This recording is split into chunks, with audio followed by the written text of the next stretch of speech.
ನಮಸ್ತೆ ಫ್ರೆಂಡ್ಸ್, ರಾಜ್ ಜಾಬ್ಸ್ಗೆ ಸ್ವಾಗತ. ಕರ್ನಾಟಕ ರಾಜ್ಯ ಸರ್ಕಾರದಿಂದ ಅಬಕಾರಿ ಇಲಾಖೆಯಿಂದ ಸಿಹಿ ಸುದ್ದಿಯೊಂದು ಬಿಡುಗಡೆಯಾಗಿದೆ ನೋಡಿ. ಅಬಕಾರಿ ಇಲಾಖೆಯಲ್ಲಿ SSLC PUC ಡಿಗ್ರಿ ಆದಂಥ ಅಭ್ಯರ್ಥಿಗಳನ್ನು ಅರ್ಜಿಗಳನ್ನು ಸಲ್ಲಿಸಬಹುದಾಗಿರುತ್ತೆ. ಹಾಗೆ ವಯೋಮಿತಿ ಕನಿಷ್ಠ 18ರಿಂದ 30 ವರ್ಷದ ಒಳಗಿನವರು ಅಂತ ಹೇಳಿದ್ದಾರೆ. ವಯೋಮಿತಿ ಸಡಿಲಿಕೆ ಕೂಡ ಇರುತ್ತೆ. OBC ಅಭ್ಯರ್ಥಿಗಳಿಗೆ 3 ವರ್ಷ ಮತ್ತು SC/ST ಅಭ್ಯರ್ಥಿಗಳಿಗೆ 5 ವರ್ಷಗಳ ವಯೋಮಿತಿ ಸಡಿಲಿಕೆ ಕೂಡ ಇರುತ್ತೆ. ಹಾಗೇನ ಅಬಕಾರಿ ಉದ್ಯೋಗಗಳಿಗೆ ಬೋತ್ ಮೇಲ್ ಆ್ಯಂಡ್ ಫಿಮೇಲ್, ಪುರುಷ ಮತ್ತು ಮಹಿಳಾ ಅಭ್ಯರ್ಥಿಗಳು ಇಬ್ಬರು ಅರ್ಜಿಗಳನ್ನು ಸಲ್ಲಿಸಬಹುದು. ಕರ್ನಾಟಕ ರಾಜ್ಯ ಸರ್ಕಾರಿ ಉದ್ಯೋಗಗಳ ಹಾಗೆ ಕಾಯಂ ಉದ್ಯೋಗಗಳಾಗಿರ್ತವೆ. ಈ ಒಂದು ಹುದ್ದೆಗಳು ಸಂಪೂರ್ಣವಾಗಿ ಕಾಯಂ ಉದ್ಯೋಗಗಳಾಗಿರ್ತವೆ. ಹಾಗೆ SLC PUC ಮತ್ತು ಡಿಗ್ರಿ ಆದವರಿಗೆ ಅಬಕಾರಿ ಇಲಾಖೆಯಲ್ಲಿ ಉದ್ಯೋಗಾವಕಾಶ ಇರುತ್ತೆ. ಇನ್ನು ಸಂಬಳ 30,000ದಿಂದ 60,000ವರೆಗೆ ಪರ್ ಮಂತ್ ಸ್ಯಾಲ್ರಿ ಆಗಿರುತ್ತೆ. ಇದು ಜಾಸ್ತಿ ಕೂಡ ಆಗ್ತಾ ಹೋಗುತ್ತೆ. ಇನ್ನು ಫ್ರೆಂಡ್ಸ್, ವೇತನ ಶ್ರೇಣಿಯನ್ನು ಆಲ್ರೆಡಿ ತಿಳಿಸಿದ್ದೀನಿ. ಹಾಗೇನ ಇಲ್ಲಿ ನೋಡಿ, ಸಭೆಯಲ್ಲಿ ಶಿಕ್ಷಕರ ಕ್ಷೇತ್ರದಿಂದ ನಾರಾಯಣಸ್ವಾಮಿ ಅವರು ಅಬಕಾರಿ ಇಲಾಖೆಯಲ್ಲಿ ನೇಮಕಾತಿ ಮಾಡಿಕೊಳ್ಳುವುದರ ಬಗ್ಗೆ ಕೇಳಲಾದ ಪ್ರಶ್ನೆಗೆ ಅಬಕಾರಿ ಸಚಿವರು ಉತ್ತರಿಸಿದ್ದಾರೆ. ಅನುಬಂಧ 1ರಲ್ಲಿ ಖಾಲಿ ಇರತಕ್ಕಂಥ ಹುದ್ದೆಗಳ ಸಂಖ್ಯೆ, ಈಗಾಗಲೇ ಕಾರ್ಯನಿರ್ವಹಿಸುತ್ತಿರುವ ಸಿಬ್ಬಂದಿಗಳ ಹಾಗೆ ವೇತನದ ಬಗ್ಗೆ ಕೂಡ ಮಾಹಿತಿಯನ್ನು ನೀಡಲಾಗಿದೆ ಅಂತ ಹೇಳಿದ್ದಾರೆ. ಫ್ರೆಂಡ್ಸ್, ಇಲ್ಲಿ ನೋಡಿ, ಖಾಲಿ ಇರತಕ್ಕಂಥ ಉದ್ಯೋಗಗಳು ಗ್ರೂಪ್ ಎಯಲ್ಲಿ 60 ಹುದ್ದೆಗಳಿದ್ದರೆ ಗ್ರೂಪ್ ಬಿಯಲ್ಲಿ 8 ಹುದ್ದೆಗಳಿದ್ದಾವೆ. ಹಾಗೆ ಗ್ರೂಪ್ ಸಿಯಲ್ಲಿ 1,633 ಖಾಲಿ ಉದ್ಯೋಗಗಳಿದ್ದಾವೆ ನೋಡಿ. ಈ ಒಂದು ಖಾಲಿ ಉದ್ಯೋಗಗಳಿಗೆ ನೇಮಕಾತಿ ಆಗುತ್ತೆ ಅಂತ ಹೇಳಿದ್ದಾರೆ. ಹಾಗೇನ ಗ್ರೂಪ್ ಡಿಯಲ್ಲಿ ಬರ್ತಕ್ಕಂಥ ಚಾಲಕರ ಹುದ್ದೆಗೆ ಹಿರಿಯ ವಾಹನ ಚಾಲಕರು 14 ಹುದ್ದೆಗಳು, ಅಬಕಾರಿ ಕಾನ್ಸ್ಟೇಬಲ್ 573 ಹುದ್ದೆಗಳು, ಹಾಗೆ ಮುಖ್ಯ ಪೇದೆ 165 ಹುದ್ದೆಗಳು, ಬೆರಳಚ್ಚುಗಾರ 46 ಹುದ್ದೆಗಳಿದ್ದರೆ ದ್ವಿತೀಯ ದರ್ಜೆ ಸಹಾಯಕರು 137 ಹುದ್ದೆಗಳು, ಶೀಘ್ರ ಲಿಪಿಗಾರರು 34 ಹುದ್ದೆಗಳು, ಹಾಗೆ ಪ್ರಥಮ ದರ್ಜೆ ಸಹಾಯಕರು 136 ಹುದ್ದೆಗಳು ಖಾಲಿ ಇದೆ. ಹಾಗೆ ಅಬಕಾರಿ ಉಪನಿರೀಕ್ಷಕರು 353 ಹುದ್ದೆಗಳು, ಹಾಗೆ ಅಬಕಾರಿ ನಿರೀಕ್ಷಕರು 60 ಹುದ್ದೆಗಳು, ಲ್ಯಾಬ್ ಸಹಾಯಕ 2 ಹುದ್ದೆಗಳು ಖಾಲಿ ಇದೆ. ಹಾಗೆ ಗ್ರೂಪ್ ಡಿಯಲ್ಲಿ ಒಟ್ಟು 1,755 ಹುದ್ದೆಗಳು ಖಾಲಿ ಇದೆ. ಈ ಹುದ್ದೆಗಳಿಗೆ ಅರ್ಜಿ ಸಲ್ಲಿಸಿದ ಅಭ್ಯರ್ಥಿಗಳನ್ನು ನೇರ ನೇಮಕಾತಿ ಮೂಲಕ ಆಯ್ಕೆಯನ್ನು ಮಾಡಿಕೊಳ್ಳಲಾಗುತ್ತೆ. ಯಾವುದೇ ರೀತಿಯ ಲಿಖಿತ ಪರೀಕ್ಷೆ ಆಗಲಿ, ಯಾವುದೇ ರೀತಿಯ ಒಂದು ಅರ್ಜಿ ಶುಲ್ಕ ಆಗಲಿ ಇರಲ್ಲ ಅಂತ ಹೇಳಿದ್ದಾರೆ.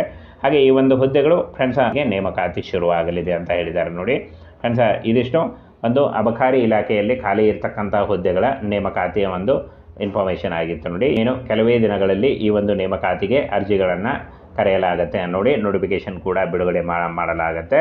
ಫ್ರೆಂಡ್ಸ್, ಕರ್ನಾಟಕ ಅಬಕಾರಿ ಇಲಾಖೆಯಲ್ಲಿ ಖಾಲಿ ಇರತಕ್ಕಂಥ ಹುದ್ದೆಗಳ ಒಂದು ಕಂಪ್ಲೀಟ್ ಡೀಟೇಲ್ಸ್ ಆಗಿತ್ತು. ಕರ್ನಾಟಕ ರಾಜ್ಯ ಸರ್ಕಾರದಿಂದ ಅಬಕಾರಿ ಇಲಾಖೆಯಿಂದ ಸಿಹಿ ಸುದ್ದಿಯೊಂದು ಬಿಡುಗಡೆಯಾಗಿದೆ ನೋಡಿ. ಅಬಕಾರಿ ಇಲಾಖೆಯಲ್ಲಿ SSLC PUC ಡಿಗ್ರಿ ಆದಂಥ ಅಭ್ಯರ್ಥಿಗಳನ್ನು ಅರ್ಜಿಗಳನ್ನು ಸಲ್ಲಿಸಬಹುದಾಗಿರುತ್ತೆ. ಹಾಗೆ ವಯೋಮಿತಿ ಕನಿಷ್ಠ 18ರಿಂದ 30 ವರ್ಷದ ಒಳಗಿನವರು ಅಂತ ಹೇಳಿದ್ದಾರೆ. ವಯೋಮಿತಿ ಸಡಿಲಿಕೆ ಕೂಡ ಇರುತ್ತೆ. OBC ಅಭ್ಯರ್ಥಿಗಳಿಗೆ 3 ವರ್ಷ ಮತ್ತು SC/ST ಅಭ್ಯರ್ಥಿಗಳಿಗೆ 5 ವರ್ಷಗಳ ವಯೋಮಿತಿ ಸಡಿಲಿಕೆ ಕೂಡ ಇರುತ್ತೆ. ಹಾಗೇನ ಅಬಕಾರಿ ಉದ್ಯೋಗಗಳಿಗೆ ಬೋತ್ ಮೇಲ್ ಆ್ಯಂಡ್ ಫಿಮೇಲ್, ಪುರುಷ ಮತ್ತು ಮಹಿಳಾ ಅಭ್ಯರ್ಥಿಗಳು ಇಬ್ಬರು ಅರ್ಜಿಗಳನ್ನು ಸಲ್ಲಿಸಬಹುದು. ಕರ್ನಾಟಕ ರಾಜ್ಯ ಸರ್ಕಾರಿ ಉದ್ಯೋಗಗಳ ಹಾಗೆ ಕಾಯಂ ಉದ್ಯೋಗಗಳಾಗಿರ್ತವೆ. ಈ ಒಂದು ಹುದ್ದೆಗಳು ಸಂಪೂರ್ಣವಾಗಿ ಕಾಯಂ ಉದ್ಯೋಗಗಳಾಗಿರ್ತವೆ. ಹಾಗೆ SLC PUC ಮತ್ತು ಡಿಗ್ರಿ ಆದವರಿಗೆ ಅಬಕಾರಿ ಇಲಾಖೆಯಲ್ಲಿ ಉದ್ಯೋಗಾವಕಾಶ ಇರುತ್ತೆ. ಇನ್ನು ಸಂಬಳ 30,000ದಿಂದ 60,000ವರೆಗೆ ಪರ್ ಮಂತ್ ಸ್ಯಾಲ್ರಿ ಆಗಿರುತ್ತೆ. ಇದು ಜಾಸ್ತಿ ಕೂಡ ಆಗ್ತಾ ಹೋಗುತ್ತೆ. ಇನ್ನು ಫ್ರೆಂಡ್ಸ್, ವೇತನ ಶ್ರೇಣಿಯನ್ನು ಆಲ್ರೆಡಿ ತಿಳಿಸಿದ್ದೀನಿ. ಹಾಗೇನ ಇಲ್ಲಿ ನೋಡಿ, ಸಭೆಯಲ್ಲಿ ಶಿಕ್ಷಕರ ಕ್ಷೇತ್ರದಿಂದ ನಾರಾಯಣಸ್ವಾಮಿ ಅವರು ಅಬಕಾರಿ ಇಲಾಖೆಯಲ್ಲಿ ನೇಮಕಾತಿ ಮಾಡಿಕೊಳ್ಳುವುದರ ಬಗ್ಗೆ ಕೇಳಲಾದ ಪ್ರಶ್ನೆಗೆ ಅಬಕಾರಿ ಸಚಿವರು ಉತ್ತರಿಸಿದ್ದಾರೆ. ಅನುಬಂಧ 1ರಲ್ಲಿ ಖಾಲಿ ಇರತಕ್ಕಂಥ ಹುದ್ದೆಗಳ ಸಂಖ್ಯೆ, ಈಗಾಗಲೇ ಕಾರ್ಯನಿರ್ವಹಿಸುತ್ತಿರುವ ಸಿಬ್ಬಂದಿಗಳ ಹಾಗೆ ವೇತನದ ಬಗ್ಗೆ ಕೂಡ ಮಾಹಿತಿಯನ್ನು ನೀಡಲಾಗಿದೆ ಅಂತ ಹೇಳಿದ್ದಾರೆ. ಫ್ರೆಂಡ್ಸ್, ಇಲ್ಲಿ ನೋಡಿ, ಖಾಲಿ ಇರತಕ್ಕಂಥ ಉದ್ಯೋಗಗಳು ಗ್ರೂಪ್ ಎಯಲ್ಲಿ 60 ಹುದ್ದೆಗಳಿದ್ದರೆ ಗ್ರೂಪ್ ಬಿಯಲ್ಲಿ 8 ಹುದ್ದೆಗಳಿದ್ದಾವೆ. ಹಾಗೆ ಗ್ರೂಪ್ ಸಿಯಲ್ಲಿ 1,633 ಖಾಲಿ ಉದ್ಯೋಗಗಳಿದ್ದಾವೆ ನೋಡಿ. ಈ ಒಂದು ಖಾಲಿ ಉದ್ಯೋಗಗಳಿಗೆ ನೇಮಕಾತಿ ಆಗುತ್ತೆ ಅಂತ ಹೇಳಿದ್ದಾರೆ. ಹಾಗೇನ ಗ್ರೂಪ್ ಡಿಯಲ್ಲಿ ಬರ್ತಕ್ಕಂಥ ಚಾಲಕರ ಹುದ್ದೆಗೆ ಹಿರಿಯ ವಾಹನ ಚಾಲಕರು 14 ಹುದ್ದೆಗಳು, ಅಬಕಾರಿ ಕಾನ್ಸ್ಟೇಬಲ್ 573 ಹುದ್ದೆಗಳು, ಹಾಗೆ ಮುಖ್ಯ ಪೇದೆ 165 ಹುದ್ದೆಗಳು, ಬೆರಳಚ್ಚುಗಾರ 46 ಹುದ್ದೆಗಳಿದ್ದರೆ ದ್ವಿತೀಯ ದರ್ಜೆ ಸಹಾಯಕರು 137 ಹುದ್ದೆಗಳು, ಶೀಘ್ರ ಲಿಪಿಗಾರರು 34 ಹುದ್ದೆಗಳು, ಹಾಗೆ ಪ್ರಥಮ ದರ್ಜೆ ಸಹಾಯಕರು 136 ಹುದ್ದೆಗಳು ಖಾಲಿ ಇದೆ. ಹಾಗೆ ಅಬಕಾರಿ ಉಪನಿರೀಕ್ಷಕರು 353 ಹುದ್ದೆಗಳು, ಹಾಗೆ ಅಬಕಾರಿ ನಿರೀಕ್ಷಕರು 60 ಹುದ್ದೆಗಳು, ಲ್ಯಾಬ್ ಸಹಾಯಕ 2 ಹುದ್ದೆಗಳು ಖಾಲಿ ಇದೆ.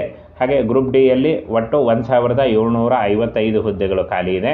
ಈ ಹುದ್ದೆಗಳಿಗೆ ಅರ್ಜಿ ಸಲ್ಲಿಸಿದ ಅಭ್ಯರ್ಥಿಗಳನ್ನು ನೇರ ನೇಮಕಾತಿ ಮೂಲಕ ಆಯ್ಕೆಯನ್ನು ಮಾಡಿಕೊಳ್ಳಲಾಗುತ್ತೆ. ಯಾವುದೇ ರೀತಿಯ ಲಿಖಿತ ಪರೀಕ್ಷೆ ಆಗಲಿ ಯಾವುದೇ ರೀತಿಯ ಒಂದು ಅರ್ಜಿ ಶುಲ್ಕ ಆಗಲಿ ಇರಲ್ಲ ಅಂತ ಹೇಳಿದ್ದಾರೆ. ಹಾಗೆ ಈ ಒಂದು ಹುದ್ದೆಗಳು ಫ್ರೆಂಡ್ಸ್ ಹಾಗೆ ನೇಮಕಾತಿ ಶುರುವಾಗಲಿದೆ ಅಂತ ಹೇಳಿದ್ದಾರೆ. ನೋಡಿ ಫ್ರೆಂಡ್ಸ್, ಇದಿಷ್ಟು ಒಂದು ಅಬಕಾರಿ ಇಲಾಖೆಯಲ್ಲಿ ಖಾಲಿ ಇರತಕ್ಕಂಥ ಹುದ್ದೆಗಳ ನೇಮಕಾತಿಯ ಒಂದು ಇನ್ಫಾರ್ಮೇಷನ್ ಆಗಿತ್ತು. ನೋಡಿ ಏನು ಕೆಲವೇ ದಿನಗಳಲ್ಲಿ ಈ ಒಂದು ನೇಮಕಾತಿಗೆ ಅರ್ಜಿಗಳನ್ನು ಕರೆಯಲಾಗುತ್ತೆ ನೋಡಿ, ನೋಟಿಫಿಕೇಶನ್ ಕೂಡ ಬಿಡುಗಡೆ ಮಾಡಲಾಗುತ್ತೆ. ಫ್ರೆಂಡ್ಸ್, ಕರ್ನಾಟಕ ಅಬಕಾರಿ ಇಲಾಖೆಯಲ್ಲಿ ಖಾಲಿ ಇರತಕ್ಕಂಥ ಹುದ್ದೆಗಳ ಒಂದು ಕಂಪ್ಲೀಟ್ ಡೀಟೇಲ್ಸ್ ಆಗಿತ್ತು.